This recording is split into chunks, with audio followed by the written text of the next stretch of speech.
정부는 아무래도 집값이 워낙 오르다 보니까 대출 규제를 갑작스럽게 한 거잖아요. 시중에 워낙 유동성이 많이 풀리다 보니까 집값에 대해서 올라가는 거에 대해 부담을 느끼니까 갑자기 규제를 이제 해서 집값을 좀 떨어뜨리려고 한 건데, 몸이 아프면은 약을 써서 이게 올바르게 해야 되잖아요. 근데 이제 이거는 시장을 그냥 죽여버리면 약을 쓸 필요 없는 거 아니에요. 심정지 상태가 아니에요. 심정지. 시장이 충격요법으로 이게 좀 살아나면 좋겠는데 누르는 형국이거든요. 일시적으로 누르면 용수철 효과라고 그래서 계속 눌리면 이게 에너지가 응축이 되는 거예요. 어느 순간 트리거가 이제 하나 발생하면은 폭발할 수 있는 거거든요. 네, 안녕하세요. 네, 미래일다 최진곤이고요.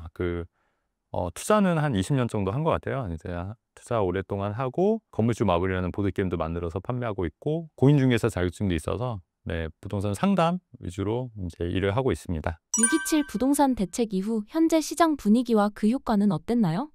일단은 지금 전반적으로 잠잠하고요. 지금 뭐 매수세도 지금 이제 딱 끊긴 상황이고, 그렇다고 해서 뭐 급매물이 나오는 그런 상황은 아니고, 이제 일부 뭐 지역에서는 뭐 급매물이 나오는 경우도 있지만은 이제 대부분 매도자들도 지금 뭐 이거를 팔고 갈아타기가 쉽지가 않으니까 전반적으로 다 잠잠한 그런 분위기예요. 그래서 매수세도 없고 매도자도 더 급하게 안 팔려고 하니까 좀 약간 힘겨루기 양상 해야 되는, 이제 전반적으로 이제 시장은 많이 좀 잠잠한 그런 상황이라고 보시면 될 것 같습니다. 네.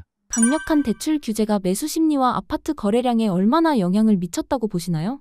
아무래도 요번에 이제 대출 규제가 이제 6억까지밖에 대출이 안 나오는 것도 있고, 그다음에 이제 대출을 받으면 서울 수도권 같은 경우에 이제 실입주를 해야 되니까 일반적으로 이제 전세를 끼고 사는 이제 갭투자가 안 되는 거잖아요. 그러니까 당장 또 실입주를 해야 되니까 이게 굉장히 이제 부담이 많이 되는 거예요. 그러다 보니까 사람들이 좀 이제 매수를 이제 선뜻 못 하는 거고, 그리고 이제 투자로 미리 좀 사놨다가 나중에 들어가려고 하는 그런 수요들을 이제 못 하는 거니까 이제 실수요 위주로만 이제 들어가야 되는 그런 게 되는 거죠. 그래서 이제 전반적으로 좀 시장은 좀 아직 대출 규제로 인해서 좀 아까 말씀드렸듯이 좀 잠잠한 그런 상황이고요. 네. 일단 그렇습니다. 네네. 상담하시면서 만나는 예비 매수자들의 상황은 어떤가요? 아무래도 저도 상담하면서 진짜 이번 달은 좀 많이, 정말 제가 이쪽 일을 한 7-8년 됐는데 상담이 이렇게 없는 적이 없었던 것 같아요. 정말 상담이 많이 없고 없어진 것도 있고, 그다음에 전반적으로 지금 매수세는 이제 꽁꽁 얼어붙은 게 맞는 것 같아요. 그리고 이제 간혹 이제 문의하시는 분들은 이제 투자보다는 이제 실거주로 어떻게 이제 옮길까, 요런 전략으로 좀 하시는 분이 있고, 근데 이제 요게 또 실입주를 안 해도 또 될 수 있는 방법이 뭐가 있냐면, 서울 수도권에 같은 경우에는 대출을 안 일으키면 돼요. 그러니까 예를 들어서 전세가 껴있는 물건을 미리 사 놓으면, 그러니까 대출을 안 받으면 실입주를 안 해도 되기 때문에, 그래서 이제 이 전세가 껴있는 물건을 이제 거래하려고 하는 그런 수요가 그나마 이제 조금 있는 편이고요. 그러니까 그런 거 이제 투자로 미리 사 놓으려고 하는 거고, 그다음에 최근에 또 문제가 뭐냐면 전세자금 대출도 안 나오니까 이게 잔금을 전세로 맞추기가 좀 어려운 거예요. 그러다 보니까 이게 잔금을 맞추기도 어려우니까 이미 전세 낀 매물을, 근데 전세가 좀 높게 껴있는 매물, 혹은 이제 집주인이 본인이 이제 자가 전세로, 그러니까 전세를 본인이 높게 해서 들어간 매물을 이제 살려고 하는, 그렇게 이제 매치가 돼서 이제 하려고 하는 이제 그런 좀 움직임들이 좀 있다고 보시면 될 것 같아요. 예. 전세 시장 분위기는 어떤가요? 전세는 지금 많이 오르고 있어요. 아무래도 그러니까 전세가 이제 오르는 이유가 이렇게 보시면 될 것 같아요. 이제 내가 내 집을 마련하려고 했는데 지금 못 사지 않습니까? 그러니까 이제 눌러앉는 거예요. 그러면 전세가 수요가 많이 늘어나는 거잖아요. 그러니까 이제 전세 수요가 늘어나니까 전세 가격이 오르는 거고, 그러다 보니까 이제 전세 가격이 오르니까 월세도 이 전세에 맞춰서 따라 올라가는 경향이 있는 거거든요. 그러니까 전세가가 오르니까 이제 월세도 같이 오르는. 그래서 지금 전세나 월세는 많이 오르고 있고요. 또 이제 조만간 제가 볼 때는 이게 또 사회적인 문제로 될 수도 있다고 보여지는 게, 매매는 그렇다 치더라도 이제 전세 월세는 무조건 이제 서민들이 더 이제 좀 더 관심을 많이 갖는 거잖아요. 전세가 월세가 오르는 게 사실 더 큰 문제거든요. 그렇기 때문에 전세가 월세가 많이 오르면 좀 많이 문제가 될 수 있을 것 같은데, 근데 또 전세가가 오르는 또 여러 가지 요인 중에 또 하나가, 임대차 우리가 3법이 2+2로 갱신이 됐잖아요. 그러다 보니까 이게 이제 2년 하고 또 2년 하니까 4년이니까 집주인들이 지금 어떻게 하고 있냐면 그냥 비워 놓는 거예요. 왜냐하면 요거를 임대를 주면 인제 2 년이 아니라 4 년까지도 인제 이 집을 못 파니까. 그래서 요새 비워 놓는 집이 굉장히 많습니다. 예, 그러니까 그 물건이 또 빠지는 거예요. 그러니까 팔려고 혹은 비워 놓는 거예요. 그다음에 인제 전세가 또 2 년이니까 2+2 니까 그냥 월세로 놓는 거예요, 월세로. 전세를 안 하고. 왜냐하면은 월세는 또 인제 2 년만 살고 갱신 안 하고 나가는 경우도 있잖아요. 그러니까 월세 혹은 월세를 1 년으로 하는 거예요. 그러니까 1 년으로 하면 나중에 또 갱신할 때 2 년을 주장할 수도 있지만 그냥 1 년 하고 또 1 년만 살고 나가는 경우가 있으니까, 그러니까 이제 집주인들 입장에서는 그리고 보증금이 높은 거 한꺼번에 또 빼주려고 하면 이게 또 갱신 청구의 문제가 뭐냐면 2년 지나서는 세입자가 그냥 무조건 빼달라고 하면은 또 바로 빼줘야 되지 않습니까? 이 기간을 못 채운다 하더라도 불이익이 없는 거예요, 세입자들은.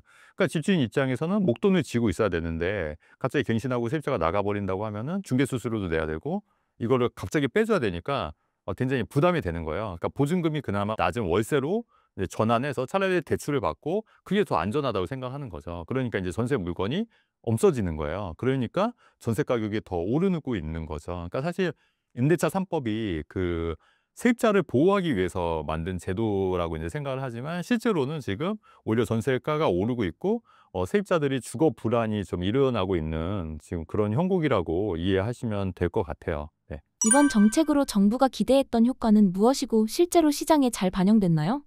그러니까 정부는 그거죠. 아무래도 인제 집값이 워낙 오르다 보니까 인제 대출 규제를 정말 갑작스럽게 한 거잖아요. 대출 규제를 해서 그다음에 이제 시중에 워낙 유동성이 많이 풀리다 보니까 집값에 대해서 좀 올라가는 거에 대해 부담을 느끼니까 유동성을 인제 좀 줄이려고 갑자기 규제를 인제 해서 집값을 좀 떨어뜨리려고 한 건데 그게 인제 의도한 바고. 근데 또 한편으로는 제 생각은 이거예요. 그러니까 우리가 몸이 아프면은 이거를 약을 써서 이게 올바르게 잘 해야 되잖아요. 근데 인제 이거를 인제 그냥 시장을 그냥 죽여버리면 약을 쓸 필요가 없는 거예요. 심정지 상태가 아니라 심정지. 근데 지금 시장이 약간 그런 충격요법으로 이게 좀 살아나면 좋겠는데 지금 일시적으로 이렇게 누르는 형국이거든요. 그래서 이게 일시적으로 누르면 제가 인제 항상 강조하는 게 용수철 효과라고 그래서 누르면 눌릴 수는 있는데 그게 인제 계속 눌리면 이게 에너지가 응축이 되는 거예요. 그러다가 어느 순간 이제 트리거가 인제 하나 발생하면은 이렇게 폭발할 수 있는 거거든요. 근데 그게 인제 얘가 어떤 거냐면 오세훈 서울시장이 그 강남에 토지거래 허가제를 이렇게 묶어 놨잖아요. 예.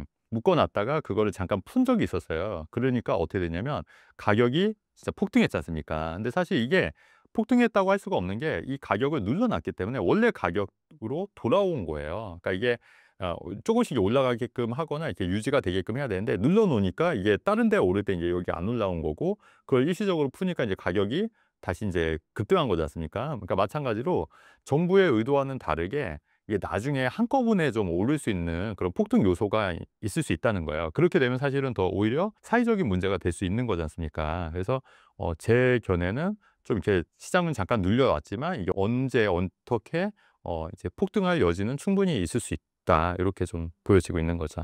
집값이 안정돼 보이지만 실제로는 더 위험한 상황일 수 있다는 말씀이신가요? 저는 그렇게 생각합니다. 왜냐면 그러니까 이게 이 심정지 상태가 그러니까 그리고 또 하나 제가 좀 반문하고 싶은 게 뭐냐면 거래가 없는 게 집값 안정이냐는 본질적인 좀 질문을 던지고 싶은 거예요. 거래가 안 되는 게 집값 안정일까요? 왜냐면 이게 거래가 안 되면 굉장히 많은 문제가 발생하게 돼요. 일단은 건설사에서도 공급을 안 하겠죠. 거래가 없으니까 활발하지 않으니까 공급을 안 하는 거고 그다음에 취득세, 양도세가 세금이 안 거칠 거 아닙니까? 그러면 지방세, 국세도 안 잡히는 거예요. 그리고 이제 거래가 안 되면 이사업체, 인테리어 업체 그죠? 심지어 뭐 중국집이라도 이제 팔 안 되는 거예요. 그다음에 뭐 중격소도 마찬가지예요. 그래서 오늘 기사 보니까 폐업하는 중격소도 굉장히 많다고 하잖아요. 그러니까 이게 거래 안 되는 게 거래 심정지 상태가 이게 진짜 집값 안정에 도움이 되고 우리나라 GDP에 도움이 되는지는 한번 진지하게 고려를 해봐야 되거든요. 그래서 제가 생각하는 집값 안정이라는 거는 집값이라는 게 어쨌든 물가 상승률만큼 오를 수밖에 없는 부분이 있는 거니까 다만 거래가 활발히 돼야 돼요. 거래가. 근데 지금 정책은 이제 문제가 뭐냐면 거래를 꽁꽁 묶어 있는 거거든요. 왜냐하면 지금 취득세 중과도 지금 돼 있고 양도세 중과도 당장 내년 5월 9일부터는 이제 중과가 더 다시 되는 거거든요. 조정 지역에 한해서이긴 하지만 이게 거래가 이제 자꾸 묶는 정책들, 그다음에 임대차 3법으로 인해서 예전에 2년 주기였다면 4년마다 이제 이게 되는 거고, 그러니까 이렇게 거래가 자꾸 안 되는 와중에 또 최근에 뭐 종부세라든가 세금도 올린다는 좀 얘기가 있거든요. 그러니까 사실은 이게 굉장히 이게 거래가 안 되는 이게 과연 집값 안정인가에 대해서는 좀 본질적으로 좀 질문을 좀 저는 던져야 되지 않을까. 저는 그렇게 생각하지 않거든요. 그래서 그 부분도 좀 생각을 해봐야 될 것 같다는 생각이 듭니다. 네. 전세가가 높아지고 있는 상황에서 매매가를 밀어 올릴 가능성도 있을까요?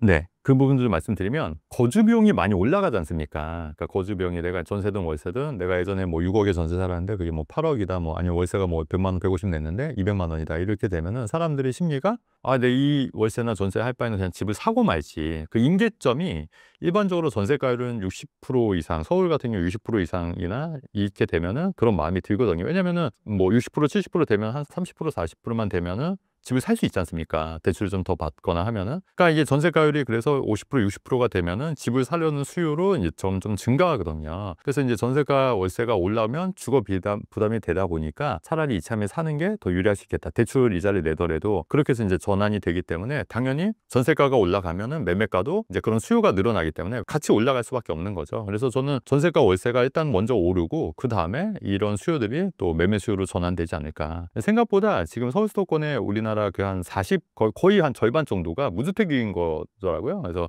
저 기사 보고 이제 책에서 봤는데, 그러니까 이게 그 잠재적인 내 집 마련 수요는 어마어마한 거예요, 지금. 그래서 이분들이 이제 내 집 마련 수요를 하게 되면은 이게 한 번에 또 트리거가 돼서 좀 집값에 좀 바로 좀 급등하는 그런 양상을 띌 수도 있다. 개인적으로 그렇게 생각합니다. 6억 대출 규제로 지역별 또는 서울 입지에 어떤 변화가 있었다고 보시나요? 첫 번째는 뭐냐면 저는 이제 이번 대출 규제로 사실 6억 대출인데 사실 10억 정도의 언저리 아파트들은 6억 대출에 상관이 없잖아요. 왜냐면은 LTV 60% 하더라도 10억에 6억이면 어차피 대출은 상관이 없는 거예요. 그래서 저는 이제 중저가 아파트들도 좀 호재를 입을 거라고 좀 예상을 했었는데 생각보다 이렇게 많지는 않더라고요. 근데 그 이유를 좀 생각을 해봤더니 이게 대출을 받으면 실제 거주를 해야 되는 거예요. 그러니까 실제 거주를 해야 되는 게 좀 많이 좀 부담이 되는 부분이 있겠구나 아무래도. 근데 왜냐면은 그냥 대출만 받고 먼저 사놨다가 나중에 이제 거주를 해도 되지 않습니까? 이제 이런 수요가 안 되고 무조건 당장 이제 거주를 6개월 이내에 뭐 전입을 하고 기존 주택을 또 6개월 이내에 뭐 처분해야 되는 그런 조건들이 있기 때문에 그런 게 좀 상당히 좀 부담이 될 수도 있겠다. 그리고 이제 같이 어차피 실거주 요건이라면 조금 더 좋은 데로 가려고 하는 수요들이 있지 않을까. 그러니까 예를 들어서 내가 여기보다는 어차피 같은 조건이면 강남이나 조건이 다르지가 않는 거예요. 어차피 강남은 토지거래 허가제 있는데 그 외 지역들은 이제 토지거래 허가가 아니었는데 요번에 그 6개월 이내 전입이 마치 토지거래 허가와 똑같은 제도로 된 거거든요. 그러다 보니까 강남이랑 이제 페널티 없이 똑같다고 하면은 굳이 뭐 여기 할 바에는 강남을 더 하려는 동일선상이 있으면 강남이 더 똑같은 어드밴티지가 없으면 강남이 좀 더 조건이 좋다고 보여지는 거거든요. 그래서 오히려 강남 집값이 더 지금 오르고 있는 형태고 있는 거고, 그 다음에 요새 좀 휴가철이다 보니까 좀 전반적으로 좀 잠잠한 것도 있는 것 같아요. 그래서 아무래도 중저가 아파트들이 조금 이제 좀 지켜봐야겠지만 거래는 조금 그래도 좀 늘어나지 않을까. 이게 이제 첫 번째 제가 보는 견해고, 두 번째는 뭐냐면 최근에 부산 대구가 좀 많이 거래가 된다는 얘기 많이 보셨을 거예요. 좀 가격도 오르고 있고. 근데 부산 대구는 대출 규제에 영향이 없거든요. 그러니까 서울 사람들이 어차피 서울 수도권은 이제 전입을 해야 되니까, 그다음에 대출이 안 되니까 그냥 지방의 핵심 도시에 사는 거예요. 좋은 아파트를. 그래서 그런 아파트들 위주로 지금 많이 오르고 있다는 보였잖아요. 그래서 제가 볼 때는 지금 서울 수도권의 중저가 아파트보다는 오히려 그 부산 대구가 이런 대출 규제에 대해서 수혜를 보는 지역이 아닐까. 그래서 그런 지역들이 지금 좀 이렇게 뜨고 있는 지역이다, 이렇게 보여집니다. 부동산 추가 대책으로 어떤 것들이 나올 것으로 보시나요? 지금 LTV를 좀 강화한다는 얘기도 있고요. 그다음에 그 3기 신도시를 좀 활성화시키는데, 3기 신도시를 이제 뒤에서도 좀 말씀드릴 기회가 있는데, 그거를 이제 토지는 이제 국가가 LH에서 국가가 소유하고 건물만 이제 분양한다, 뭐 이런 계획들도 좀 있는 것 같아요. 이게 약간 중국식처럼, 중국은 토지가 개인 소유가 안 되잖아요. 그러니까 그런 식으로 좀 분양을 할 수도 있다는 기사를 최근에 봤고, 그 다음에 이제 그 지금 대출 규제 6억이지 않습니까? 근데 이거를 뭐 3억으로 좀 줄일 수 있다, 뭐 이런 얘기 있고요. 그 다음에 종부세 현실화를 해서 뭐 공정시장 가액 비율을 높인다거나, 그 다음에 이제 공시지가를 이제 현실화시키겠다, 뭐 이런 얘기가 좀 나오고 있는 것 같아요. 부동산 추가 대책은 어떤 방향성으로 전개되어야 한다고 보시나요? 저는 이제 계속 말씀드렸는데 그 규제를 좀 풀어야 된다고 봐요. 근데 이제 이해를 다들 못 하시더라고요. 근데 규제를 풀어야 되는데, 왜냐면은 지금 그 양극화가 많이 벌어지고 있는 것도 규제가 한몫하고 있다고 보거든요. 왜냐면 똘똘한 한채 현상을 가고 있잖아요. 이게 왜냐면 그 지방에 이제 여러 채 있는 것보다는 똘똘한 한 채로 가는 게 세금 측면에서 워낙 유리한 거예요. 그리고 그 양도세도 그렇고 취득세도 지금 2주택, 3주택부터는 중과가 되니까, 그러니까 8%, 12%가 되다 보니까 이게 주택수가 이제 굉장히 중요하게 된 거지 않습니까? 그러니까 사람들이 이왕이면은 이제 돈을 합쳐서 한 채.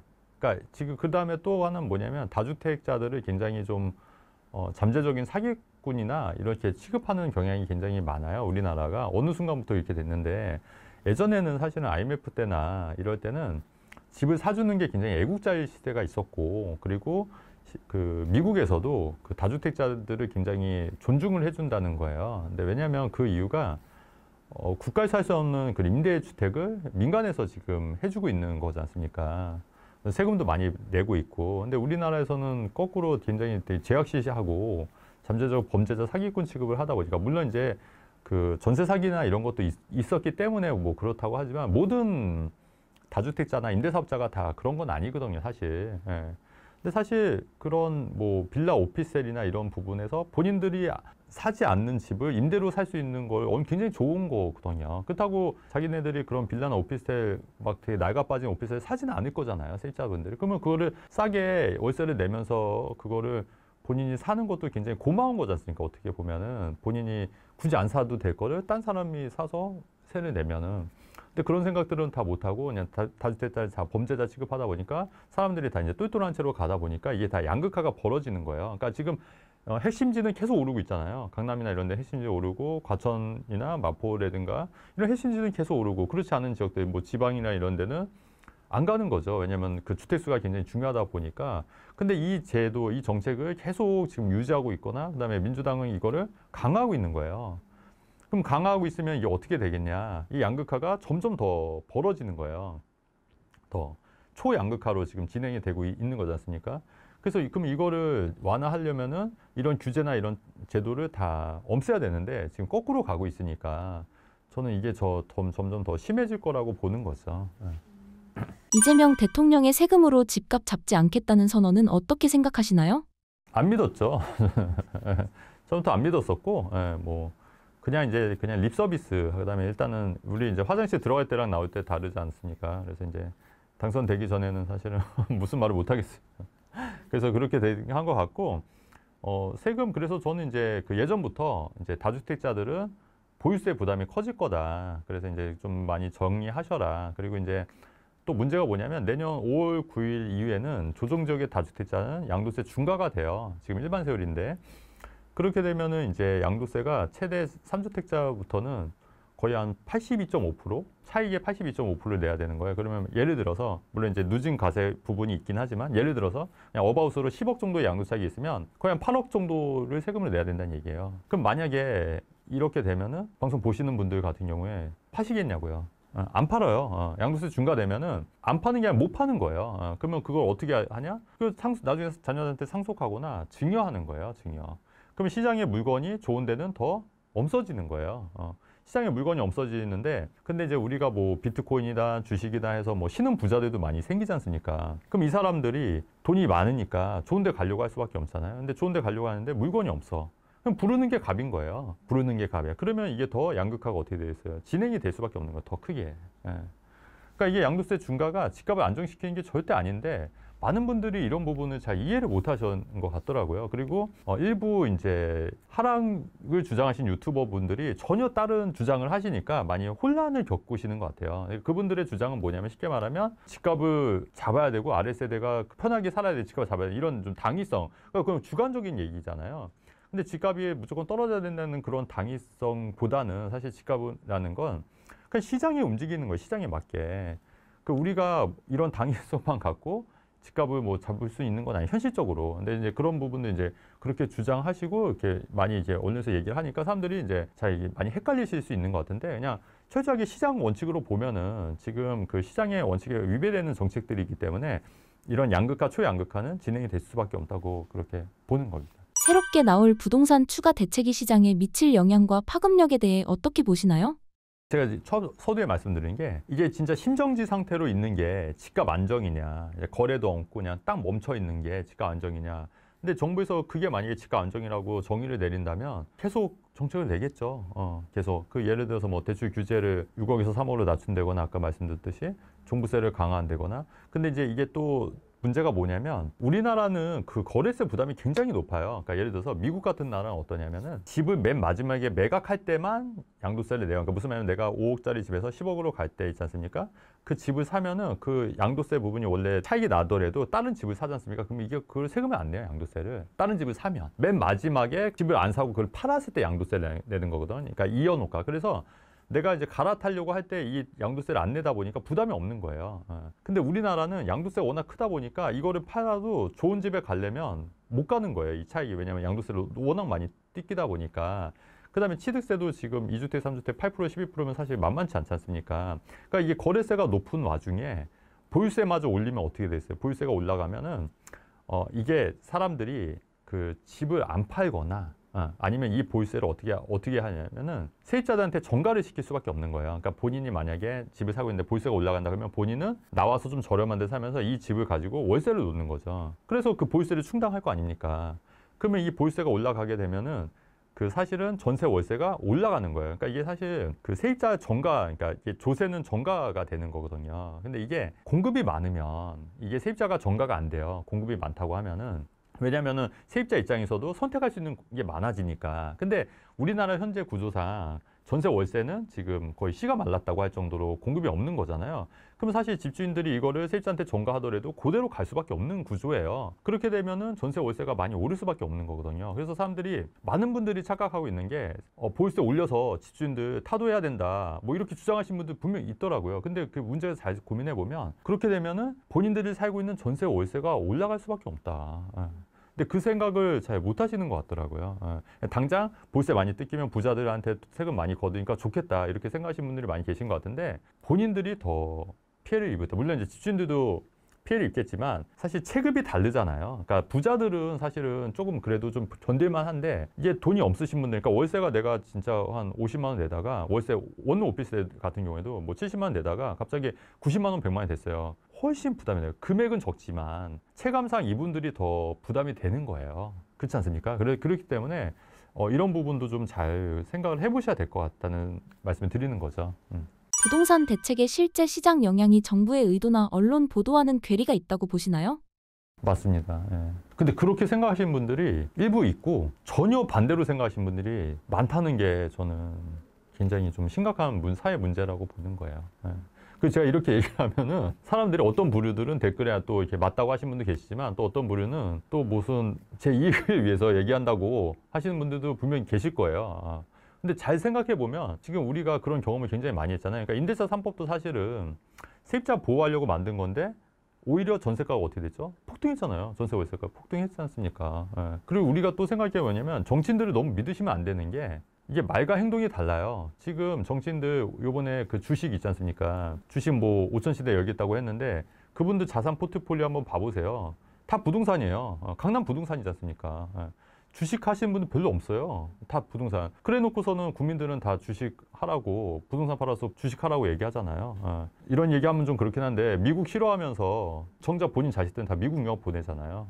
그게 이제 정치인들의 그런 양면성이거든요. 근데 그런 정치인의 말보다는 행동을 믿어야 되는데, 사람들이 이 정치인들의 말을 믿다 보니까 자꾸 이제 본인들의 삶이 좀 피폐해지는 게 아닐까, 저는 개인적으로 그렇게 생각하고, 이번에 이재명 대통령도 세금으로 집값 잡지 않겠다고 얘기했지만 다시 말 번복한 것도 있잖아요. 주가 5천 시대 하겠다지만 이번에 그 양도세 대주주 요건도 50억에서 10억으로 낮추겠다. 아직 이거 결정 안 된 거 아시잖아요. 그러니까 이게 자꾸 말이랑 행동이랑 정책이랑 다 엇박자가 나는 거예요. 그러다 보니까 이제 서서히 이제 지지율이 지금 하락하고 있는 이유도, 이제 사람들이 그런 부분에 대해서 인지를 하고 있으니까 그렇게 되고 있는 거지 않습니까? 네.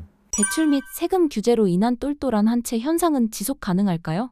저는 그래서 이게 점점 더 초양극화가 될 것 같아요. 그러니까 지금 모든 규제가 지금 똘똘한 채가 가는 게 가장 유리한 조건이다 보니까 아무래도 다 그렇게 갈 수밖에 없고, 지금 안 그래도 지금 지방과 서울과 강남의 집값이 점점 벌어지고 있잖아요. 핵심 지역 위주로. 그래서 똘똘한 채 현상은 현 정책을 유지하는 한 계속 갈 수밖에 없다. 그리고 최근에 그 포퓰리즘으로 지금 돈 많이 뿌리고 있잖아요. 이게 저는 또 자산가치 상승을 또 불러올 수 있다고 생각해요. 왜냐하면 인플레이션이 발생할 수도 있기 때문에 자산가치 상승으로 집값은 점점 더 초양극화가 될 수 있다, 이렇게 생각합니다.